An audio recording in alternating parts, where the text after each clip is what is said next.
বান্দা তুমি আমার কাছে ক্ষমা চাও, আমি ক্ষমা করে দেব।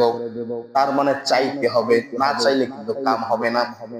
এই চাওয়ার জন্য যে সময় আপনি চান না কেন সব সময় দোয়া কবুল হতে পারে, কিন্তু আজকে 10টা সময় আমরা জানবো যে এই 10 সময় দোয়া করলে সেই দোয়া ফিরিয়ে দেওয়া হয় না। আমাদের জন্য খুবই উপকারে লাগবে। যাদের অন্তর কাঁদে, নিজের গুনার জন্য অনুশোচনা বোধ হয়, যারা নিজেরা অনুতপ্ত, চিন্তা করতেছেন আমি এত গুনাহ করেছি, দুনিয়ার তো কেউ জানে না, আমার সন্তান জানে না, আমার বাড়ির মা বাবাও জানে না, এত গুনাহ করেছে, এই গুনাহ কি আল্লাহর কাছে মাপ পাবো? এই গুনাহ কি মাপ পাবো? তবে রাসূলুল্লাহ সাল্লাল্লাহু আলাইহি ওয়াসাল্লামের হাদিস থেকে 10টি সময় আমরা পেয়েছি, যে 10টি সময় আল্লাহর কাছে চাইলে আল্লাহ বান্দার দোয়া ফিরায়া দেন না। সুবহানাল্লাহ। 10টি সময় আমাদেরকে জানতে হবে। নাম্বার 1 সময় হলো রাতের শেষ ভাগ। রাতের শেষ ভাগ আমরা প্রায় বলি যে হাদিস শরীফে এসেছে, রাসূল সাল্লাল্লাহু আলাইহি ওয়াসাল্লাম বলেন যে রাতের 1/3 আল্লাহ রাব্বুল আলামিন এই দুনিয়াতে আসে। যদি তুমি ওই সময় আমল করতে পারো তাহলে করো। আল্লাহ রাব্বুল আলামিন দুনিয়াতে আসেন, বান্দাদেরকে ডাকেন, বান্দাদেরকে ডেকে ডেকে বলেন, কে আছো আমার কাছে চাও, আমি তাকে সাহায্য করব। কে আমারে ডাকবে, আমি তার ডাকে সাড়া দেব। কে আমার কাছে চাইবে, আমি তার চাহিদা পূরণ করে দেব। আমার কাছে কে ক্ষমা প্রার্থী আছো, আমার কাছে ক্ষমা চাও, আমি সঙ্গে সঙ্গে তাকে ক্ষমা করে দেব। অর্থাৎ ওই সময় আল্লাহ রাব্বুল আলামিন তার দয়া দিয়ে এই দুনিয়া আসেন। কোন বান্দা যদি চাক না কেন, আল্লাহ রাব্বুল আলামিনের দয়ায় সেই বান্দার চাওয়া কবুল হয়ে যাবে। তাহলে আমরা যারা অনুতপ্তশীল, আল্লাহর কাছে ক্ষমা আশ্রয় চাচ্ছি, কিংবা আমরা যারা অভাবগ্রস্ত, আল্লাহর কাছে কিছু একটা চাইতেছি যাতে আমাদের অভাব দূর হয়ে যায়, আমরা যে যাই সমস্যা থাকি না কেন এই সমস্যা মেটানোর জন্য যদি আল্লাহর কাছে হাত তুলতেই হয়, আমি মনে করব নাম্বার 1 হলো শেষ রাতে তাহাজ্জুদ করে আল্লাহর কাছে কান্নাকাটি করা। শেষ রাতে যদি আল্লাহর কাছে দোয়া করা যায়, আপনার দোয়া করতে দেরি হবে, আপনার চাইতে দেরি হবে। আপনি যা চাবেন, বান্দা যা বলবে তার মনের কথা তো আল্লাহ জানেন। আপনি যা চাইবেন, এই যে খালেসের নিয়তে আপনি উঠেছেন, ওযু করেছেন, নামাজে দাঁড়াইছেন, নামাজ শেষে আপনি চাইবেন, আল্লাহ কি জানেন আপনি কি চাইবেন? অবশ্যই জানেন। কিন্তু আপনি শেষ রাতে উঠলেন শুধুমাত্র আল্লাহর জন্য, আল্লাহর কাছে যখন হাত তুলবেন, আপনার চাওয়ার আগেই আল্লাহ রাব্বুল আলামিন কবুল করে নেবেন। এই জন্য আমাদেরকে যদি চাইতে হয়, 1 নাম্বার সময় আমরা যেটা বুঝলাম, রাতের 1/3 সময়, অর্থাৎ রাত 2টা থেকে ফজরের আগ মুহূর্ত সময়। এই মুহূর্ত সময়ে আমাদের যাদের চাওয়ার দরকার আছে, আমরা তারা চাবো। যাদের চাওয়ার দরকার নাই, যদি মনে করেন যে আমি তো পাপী না, জীবনে কোনো পাপ করি নাই, নিষ্পাপ হয়ে জন্ম নিচ্ছি, এখনো নিষ্পাপ আছে, আমি কেন আল্লাহর কাছে চাইবো, এমন যদি কারো মনে হয় তাহলে চাওয়ার দরকার নেই। কিন্তু যদি মনে করেন আমি গুনাহগার, এত গুনাহ করেছি যে আল্লাহর সামনে কিয়ামতের দিন মুখ দেখাতে পারবো না, যদি এমন মনে হয়, তাহলে আপনি অবশ্যই আল্লাহর কাছে কাঁদবেন। তার একটা প্রথম সময় আমি দেখিয়ে দিচ্ছি যে তাহাজ্জুদের সময়। এই সময় আল্লাহর কাছে কাঁদলে রব্বে কারীম তার দোয়া কখনো ফিরাইয়া দেন না। 2 নাম্বার সময়, মানুষ যখন সিজদার মধ্যে যায়, রাসূল করিম সাল্লাল্লাহু আলাইহি সাল্লাম বলেছেন, সিজদার মধ্যে বান্দা আল্লাহর খুবই কাছাকাছি থাকেন, নিকটবর্তী থাকেন। সুতরাং সে সময় যদি কেউ বেশি বেশি করে দোয়া করে, আল্লাহ রাব্বুল আলামিন তার দোয়া কবুল করে নেবে। আবার কোরআনুল কারীমের মধ্যে আল্লাহ বলছেন, বান্দা আমার নিকটবর্তী যদি হতে চাও তাহলে বেশি বেশি করে সিজদা দাও। তার মানে নামাজের মধ্যে যে সিজদা দেই, এই সিজদার সময় বান্দা আল্লাহর কাছাকাছি থাকে। এই কাছাকাছি মুহূর্তটা দেখবেন, আপনার স্ত্রীর সঙ্গে আপনার ঝগড়া বেঁধেছে, একটা আবদার করবে, আপনি কিন্তু গ্রহণ করবেন না। করবেন না, হেদায়েত দিবেন। দেখবেন প্রিয়তমা স্ত্রী যখন আদরের সাথে আপনাকে বলবে, তখন কিন্তু আপনি নারাজ থাকলেও গ্রহণ করে নিন, মন খুশি করছে।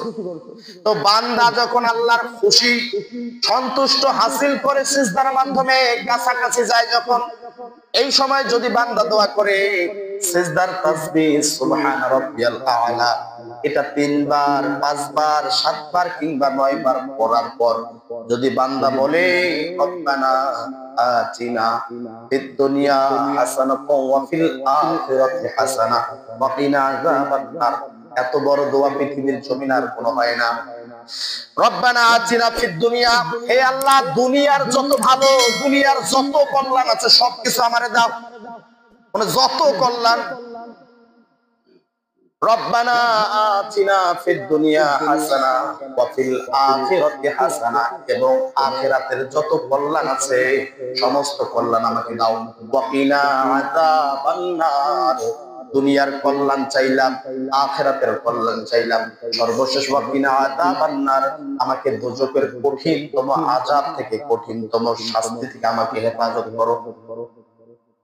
তার মানে সিজদার সময় যদি মানুষ আল্লাহর নিকটবর্তী চলে যায়, আমরা যদি ওই সিজদার তাসবিহ পড়ে আমরা যদি পড়ি রব্বানা আতিনা ফিদ দুনিয়া হাসানা ওয়া ফিল আখিরাতি হাসানা ওয়া কিনা আযাবান নার, এছাড়াও আরো সহজ অনেক দোয়া আছে। ইমামের সঙ্গে যখন পড়বেন, ইমাম কিন্তু অত সময় নেবে না, কোন ইমাম 5 বার পড়বে, কোন ইমাম 7 বার তাসবিহ গুলো পড়ে, আবার কেউ 9 বার পড়ে। যারা 9 বার পড়ে তাদের সময় হয়তো সুযোগ পাবেন, কিন্তু যারা 5 বার পড়ে তখন পিছন থেকে সুযোগ পাওয়া যায় না। তবে সুন্নত নফল এই যে নামাজে সিজদা, তো সিজদা যখন আপনি সিজদায় যাবেন, আল্লাহর কাছাকাছি চলে যাবেন, তখন সিজদার মধ্যে বেশি বেশি করে দোয়া করবেন। যেমন আমরা শেষ বৈঠকের সময় পড়ি আল্লাহুম্মা ইন্নী যালামতু নাফসি যুলমান কাসীরা ওয়া লা ইয়াগফিরুয যুনুবা ইল্লা আনতা ফাগফিরলি, দোয়া মাসুরা পড়ি। যাদের জানা আছে এটাও সিজদার মধ্যে পড়তে পারেন, কারণ এখানে আল্লাহ রাব্বুল আলামিন এত সুন্দরভাবে সাজিয়ে দিয়েছেন যে দোয়াটা অনেক সুন্দর দোয়া, আপনি অর্থ দেখে নেবেন। তাহলে সিজদার সময় আপনি দোয়া পড়ে থাকেন সিজদায় ঘন্টার পর ঘন্টা, কারণ সিজদার মধ্যে যদি আল্লাহর কাছাকাছি যাওয়া যায় তাহলে 1 ঘন্টা সিজদার মধ্যে থাকলে অপরাধ কি? এই জন্য রাসূল বলছেন যে সিজদাকে লম্বা করো, সিজদাকে লম্বা। এই লম্বার অর্থ এমন নয় যে শুয়ে সিজদা দাও, এই লম্বার অর্থ হলো এটা যে বেশি সময় ধরে সিজদায় থাকো, বেশি সময় ধরে সিজদায় থাকো, কারণ সিজদার মধ্যে আল্লাহ রাব্বুল আলামিনের কাছে বান্দা চলে যায়, তখন সরাসরি দোয়া কবুল হয়ে যায়। তাহলে আমরা যদি আল্লাহর কাছে কিছু চাই, আল্লাহর কাছে কিছু যদি চাই, তাহলে আমাদের প্রথম কাজ হলো শেষ রাতে আল্লাহর কাছে দোয়া করা, দ্বিতীয় কাজ হলো সিজদার মাধ্যমে আল্লাহ তাআলার কাছে চাওয়া। আমরা 2টা সময় জানলাম। 3 নাম্বার সময় হলো আল্লাহর স্মরণে, আল্লাহর স্মরণে, আল্লাহর জিকিরে সারা রাত জাগরণ করে আল্লাহর কাছে কিছু চাওয়া। সারা রাত কোন ব্যক্তি যদি আল্লাহর স্মরণে কাটিয়ে দেয়, আল্লাহ স্মরণ বলতে কি?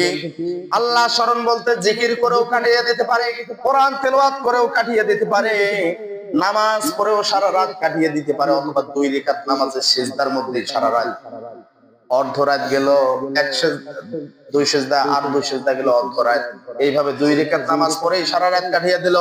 এটা আল্লাহ রাব্বুল আলামিনকে স্মরণ করা। কোন ব্যক্তি যদি সারা রাত আল্লাহর সন্তুষ্টির জন্য আল্লাহর জিকিরে কাটিয়ে দেয়, সারা রাত কাটানোর পর যে সময়টা আসে, ওই সময় যদি দোয়া করে, বান্দার দোয়া আল্লাহ রাব্বুল আলামিন কখনো ফেরান না, কখনো ফেরান না। তবে এটা হতে হবে গোপন ভাবে, একক ভাবে। কথা বুঝতে পারছেন আমার? এটা হতে হবে একক ভাবে, কারণ একক ভাবে থাকলেই আপনি আপনার ভিতরের দৃশ্যগুলো আপনার সামনে ভেসে উঠবে, আপনি দেখবেন, অনুশোচনা হবেন, লজ্জাবোধ করবেন, আল্লাহর কাছে কাঁদবেন, আপনি মন খুলে কাঁদতে পারবেন, কিন্তু যখন 10 জন থাকবে তখন একজন আরেকজনকে দেখবেন যে একজন আরেকজনের সামনে সেই ফিলটা আসবে না। দেখবেন পাশেতে একটা ছোট বাচ্চা ট্যাবলেটলি করতেছে, সেই ফিল আর থাকবে না। আমি যে কথা বলতে চাচ্ছি সেটা হলো, ওই যে রাতগুলো নির্ধারিত করা হয়েছে, সবে মেরাজ, সবে কদর, লাইলাতুল বরাত, এই যে রাতগুলো আছে, আমরা সারা রাত যদি একসাথে থাকি কোনো ফায়দা হবে না, কিন্তু সারা রাত যদি আমরা এককভাবে কাটিয়ে দিই সেটা হাজার হাজার কোটি গুণ ফায়দা হবে, হাজার হাজার কোটি গুণ ফায়দা হবে।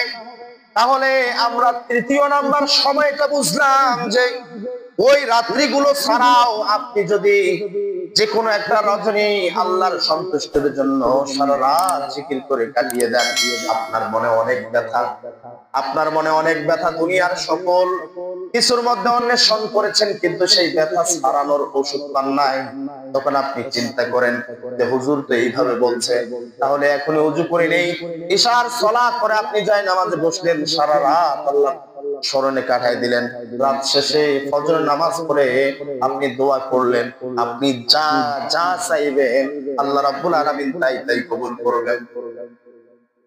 তাহলে এই সময়গুলো, মানে এই সময়গুলো কেন দোয়া কবুল হয়? কারণ এই সময়গুলো আল্লাহর রহমতের দরজা খোলা থাকে, রহমতের দরজা খোলা থাকে। ইন্ডিয়া বিষয় আপনাদের জ্ঞান আছে, এমন একটা সময় হয় যখন গেট খুলে দেয়, এছাড়াও যাইতে পারবে কিন্তু অপেক্ষা করা লাগে অনেক। মনে করেন রাত 8টার সময় গেট খুলবে, আমি এখন যদি যাই যাইতে পারবো, কিন্তু অনেকক্ষণ অপেক্ষা করে রাত 8টার পর যাওয়া লাগবে। আর সরাসরি যদি রাত 8টার সময় আমি যাই, সোজাই যাইতে পারবো, কোনো অপেক্ষা করা লাগবে না। এই জন্য বান্দার এই সময়গুলো আল্লাহ রাব্বুল আলামিনের রহমতের দরজা খোলা থাকে। যদি কোনো বান্দা এই সময় আল্লাহ তাআলার কাছে দোয়া করে, আল্লাহ রাব্বুল আলামিন বান্দার সেই দোয়াগুলো কবুল করে নেবেন। তাহলে 3 নাম্বার সময় আমরা জানলাম। 4 নাম্বার সময় হলো আজানের সময়। যখন আজান হয় তখন বান্দার কাজ হলো আজানের সওয়াবগুলো দেওয়া। আজান শেষে দোয়া পড়ে আপনি যদি হাত তুলেও আপনার নিজের জন্য দোয়া করতে পারেন সেটা আরো ভালো। আবার হাত না তুলেও যদি আপনি অ্যারাবিক ল্যাঙ্গুয়েজে যে দোয়াগুলো আছে সেটাও করেন সেটা আরো অনেক উত্তম হবে। তাহলে আজানের সময় বা আজানের পরে আল্লাহর রহমতের দরজা খোলা থাকে, সেই সময় আপনি যদি দোয়া করেন আল্লাহর দরবারে সেই দোয়া কবুল হবে। কারণ আমরা জানি হযরত বিলাল রাদিয়াল্লাহু তাআলা আনহুর ঘটনা থেকে, হযরত বিলাল রাদিয়াল্লাহু তাআলা আনহুকে যখন মুয়াজ্জিন থেকে সরিয়ে দেওয়া হলো, সাহাবারা কমপ্লেইন করলো যে বিলাল রাদিয়াল্লাহু তাআলা ভাঙা ভাঙা কণ্ঠে আযান দেয়, তেমন শুদ্ধ ভালো শোনা যায় না। এইজন্য একজন সুরেলা ব্যক্তিকে মুয়াজ্জিন রাখা হলো। মুয়াজ্জিন একবার আযান দেয়, ফটফটা হয়, সকলে যখন নামাজ পড়ার জন্য আসে আবার রাত হয়ে যায়।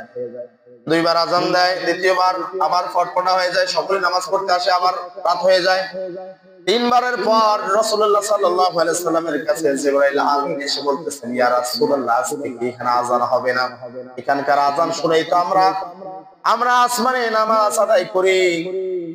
এর মানে বোঝা গেল যখন আযান দেওয়া হয় তখন আসমানের দরজা খুলে দেয়া হয়, ওই পৃথিবীর জমিন থেকে আযান শুনে ওখানেও নামাজ আদায় করা হয়। ওই সময় যেহেতু দরজা, রহমতের দরজা খোলা থাকে, আমরা যদি আযান শেষে আযানের উত্তরগুলো দিয়ে আযান শেষে দোয়া করি, তাহলে যে দোয়া করব যতটুকু চাইবো আল্লাহ রাব্বুল আলামিন সঙ্গে সঙ্গে সেটা কবুল করে নেবেন। আমি খালি দোয়ার সময়গুলো দেখাই দিচ্ছি, আপনার মনের বেদনা আপনি নিজে জানেন, আপনার মনের বেদনা আপনি সেই সময়গুলো প্রকাশ করেন। 5 নাম্বার যে সময় আযান ও ইকামতের মধ্যবর্তী সময় আমরা যখন যোহরের সালাত আদায় করি, দেখবেন 4 রাকাত নামাজ পড়লাম আসে, আযানের পরে 4 রাকাত নামাজ পড়ে আমরা একটু দুনিয়াবি কথা শুরু করে দেই, এরপর ইকামত হয়ে যায়, নামাজ ফরজ নামাজ পড়ি, ফরজ নামাজ পড়ে সুন্নাত পড়ে বিদায় নেই। অথচ হাদিস থেকে জানা যায় যে আযান দেওয়ার পর এবং ইকামত দেওয়ার আগে যে মধ্যবর্তী সময়টা আছে, এই সময় যদি নামাজ থাকে তো ভালো, আর যদি নামাজ না থাকে তাহলে আল্লাহর জন্য দোয়া করতে হবে, আল্লাহর কাছে নিজের জন্য চাইতে হবে। যোহরের উদাহরণ দিতে গিয়ে, যোহরের 4 রাকাত ফরজ সুন্নাত নামাজ যখন আমাদের শেষ হয়ে গেল, তখন আমাদের কাজ আর দুনিয়াবি কথা না, তখন আল্লাহর কাছে হাত তোলা, আপনার নিজস্ব মাতৃভাষায় যা ইচ্ছা আল্লাহর কাছে চান, কাঁদেন। কিয়ামতের দিন এই কান্নায় আপনার নাজাতের ফয়সালা করে দিবেন। মনে রাখবেন, কিয়ামতের দিন আপনার চোখের পানির অনেক অনেক মূল্য হবে, যেটা আপনি তখন বুঝবেন, এখন বুঝবেন।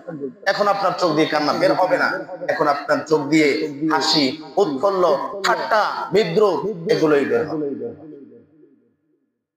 তাহলে তাহলে আমরা জানলাম হাদিস থেকে যে 10টি সময় নির্ধারিত, এই 10টি সময় আল্লাহর রহমতের দরজা খোলা থাকে। এর মধ্যে 1 নাম্বার কি জেনেছি?